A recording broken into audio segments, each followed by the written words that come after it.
គោរពជំរាបសួរពុកម៉ែបងប្អូនអ្នកស្នេហាវិស័យទូកងទាំងអស់គ្នាផងដែរបាទនេះគឺជាការប្រណាំងទាំង3ថ្ងៃពេញរបស់ទូកងត្រពាំងវែងសែនជ័យរបស់បញ្ជាការដ្ឋានអង្គរៈហើយទូកងត្រពាំងវែងសែនជ័យនេះផងដែរគឺជាអំណោយរបស់ឯកឧត្តមនាយឧត្តមសេនីយ៍គតិបណ្ឌិតហេងប៊ុនហៀងនិងលោកជំទាវប៉ែនចានីឃើញថាទូកងត្រពាំងវែងសែនជ័យនេះផងដែរនៅក្នុងឆ្នាំ2024ល្បឿនរបស់គាត់គឺពិតជាល្អមែនទែនដោយឈ្នះទាំង6ជើងពេញរយៈពេល3ថ្ងៃហើយទូកងត្រពាំងវែងនេះផងដែរគឺបំពាក់ដោយម៉ាស៊ីនលោកគ្រូសុកហេងបង្កើតខ្សែទឹកខាងក្នុងជាមួយនឹងត្រពាំងវែងសែនជ័យចាខ្សែទឹកខាងក្រៅប្រកាសល្អមើលទៀតដែរបងប្អូនជាទីគោរពរាប់អានចៅពេជ្រកុមារបខាជ្រួយថ្មគឺ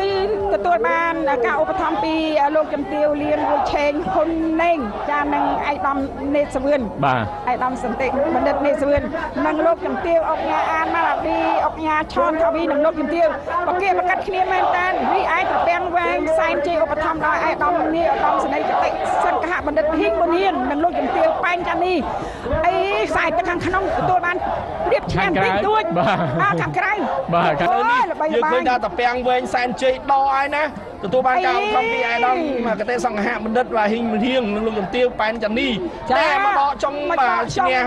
ល្អបាទត្រពាំងវែងទទួលបានជ័យជំនះទៅលើចៅតាមក៏បានចាត់ទន្ទឹងកំពាន់ទី2ហើយដែរត្រពាំងវែងសែនជ័យខ្សែទឹកខាងក្រៅកំពុងតែនាំមុខទៅលើស្ទឹងត្រែងសែនជ័យបារមីព្រះអង្គធំដែលមកពីខាងខេត្តស្ទឹងត្រែងរបស់ឯកឧត្តមសសុពុត្រារីឯខ្សែទឹកខាងក្រៅដែលកំពុងតែនាំមុខឲ្យលឿនលយត្រពាំងវែងសែនជ័យទទួលបានការឧបត្ថម្ភដ៏ខ្ពង់ខ្ពស់ពីសម្ដេចគតិព្រឹទ្ធបណ្ឌិតចាសំទោសឯកឧត្តមនាយឧត្តមសេនីយ៍គតិសង្ឃៈបណ្ឌិតហ៊ីងប៊ុនហៀងចានិងលោកជំទាវប៉ែនចានីទទួលបានជ័យជំនះបាទទទួលបានជ័យជំនះក្នុងជើងទី1ថ្ងៃទី2ឥឡូវយើងបន្តទៅគូទី85ហ៊ុនហៀងនិងលោកជំទាវប៉ែនចានីបាទចាឈ្នះម្ដងឥឡូវដូរម្ដងខ្សែទឹកខាងក្នុងយ៉ាងណាយ៉ាងណីហាក់ប្រហែលគ្នានេះឥឡូវនេះម្ដងនេះឆ្លងប្រព័ន្ធទី2រួចនេះចាំមើលបាទម្ដងកន្លែងនឹងពលាជ័យនឹងគឺសិនល្អមួយហើយបើសិនល្បឿនប៉ុណ្ណឹងណាដកគ្នាម្ដងមួយងុកក្បាលងុកទៅងុកមកបាទងុកទៅងុកមកតែខ្សែទឹកខាងក្រៅហាក់ដូចជាមានព្រាមទីងុកទៅងុកមកតែមួយងុកអ្នកណាងុកមុនស្គរជ័យបលើមុននឹងឈ្នះហើយ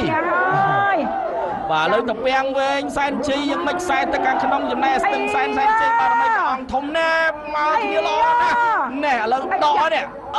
បាទយ៉ាងម៉េចទៅហើយទុកជូនគណៈកម្មការបច្ចេកទេសវែងសែនជ័យឧបត្ថម្ភដោយឯកឧត្តមនាយឧត្តមសេនីយ៍គតិសង្ឃៈបណ្ឌិតហ៊ីងប៊ុនហៀងនិងលោកជំទាវប៉ែនចានីឯកខ្សែទឹកខាងក្រៅព្រះភិរុនដៃជះសែនជ័យបារមីសេរីមង្គលឈូងខ្លាងរបស់ព្រះគ្រូចៅអធិការវត្តឈូងខ្លាងបាទលើចាញ់បងហើយប្រជាជននេះចាញ់ហើយបាទគឺត្រពាំងវែងសែនជ័យទទួលបានជ័យជំនះឥឡូវបន្តទៅគូទី86គូទី86ខ្សែទឹកខាងក្នុងព្រឹទ្ធាចារ្យ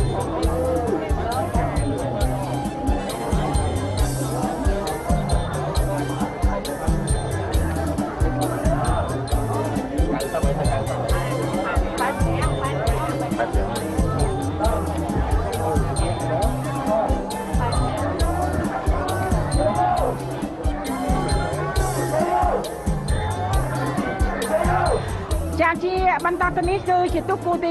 95ត្រពាំងវែងសែនជ័យរបស់ឯកឧត្តមនាយឧត្តមសេនីយ៍គតិសង្ឃៈបណ្ឌិតហ៊ីងប៊ុនហៀងនិងលោកជំទាវប៉ែនចានីតទៅនៅខ្សែទឹកខាងក្រៅកំពុងតែនាំមុខព្រះភិរុនដេជះសែនជ័យបារមីសេរីមង្គលឈូងខ្លាំងរបស់ព្រះគ្រូចៅអធិការវត្តឈូងខ្លាំងតែម្ដងដាច់ទៀតហើយដាច់ហើយឈ្នះទៀតឈ្នះជាលើកទី2គឺត្រពាំងវែងសែនជ័យរបស់ឯកឧត្តមនាយឧត្តមសេនីយ៍គតិសង្ឃៈបណ្ឌិតហ៊ីងប៊ុនហៀងនិងលោកជំទាវប៉ែនចា